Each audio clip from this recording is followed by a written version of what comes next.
Hi, Zira again, the robot voice from the Institute of Study Science and Technology. We will show you how to do a time management calculation for college and university. But first, their expectations. Students come to university or college expecting it to be harder than high school, and expecting to spend more time studying. However, they may not realize the degree of difference with which they will be confronted. These students want to do well, they simply do not yet understand what is required of them. Be honest with yourself when you fill in the numbers. To some students, this might reveal shocking reality as to why they are at college or university. To others, a guide of where they stand in relationship to their studies.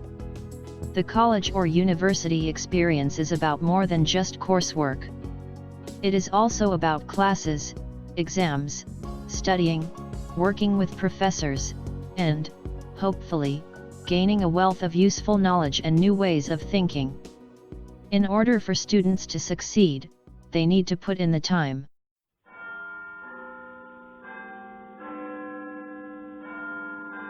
Many students do not understand the amount of time necessary to do well, or they do not prioritize the amount of time they need to spend studying, but mostly they do not know how to allocate their time. Expectations. There may be a correlation between the amount of time a student expects to study when they come to university, and the actual amount of time that they spend. Some come with expectations about required time, therefore spend less time studying. Attitude. Many students do not have a sense of the amount of time required, and feel that they have spent what they consider a reasonable amount of time studying, therefore they deserve a good grade. Social media. Students who spent time on Facebook spent less time studying.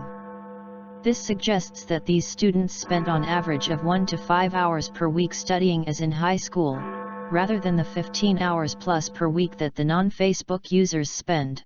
Let's get down to it and do a personal time survey. To begin managing your time, you first need a clearer idea of how you presently use your time. The personal time survey will help you to estimate how much time you currently spend in your activities. To get a more accurate estimate, you might keep track of how you spend your time for a week. This will help you get a better idea of how much time you need to prepare for each subject. It will also help you identify your time wasters. But for now, complete the personal time survey to get an estimate. The following survey shows the amount of time you spend on various activities.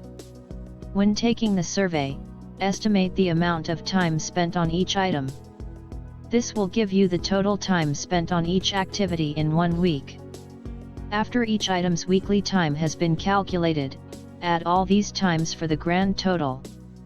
Now draw up 4 columns on a sheet, with 20 lines down.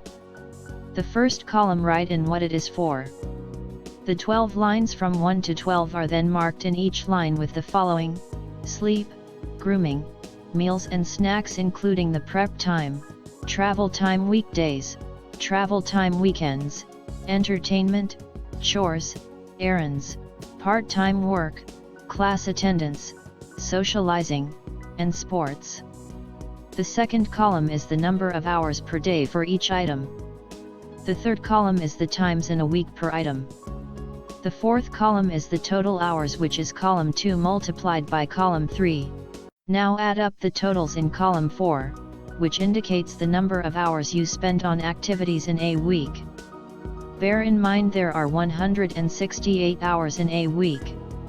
If you have a real job after class that you do just for fun, or for some extra spending money, or if you participate in extracurricular activities, whether education related or not, keep your priorities in mind.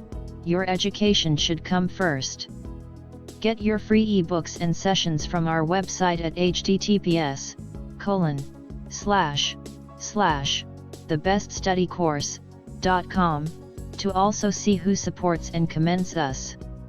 You can purchase the full study course on this website for a mere $35. Kindly note that this digital audio course has been designed for senior students, but the ebooks can be used by students from grade 8.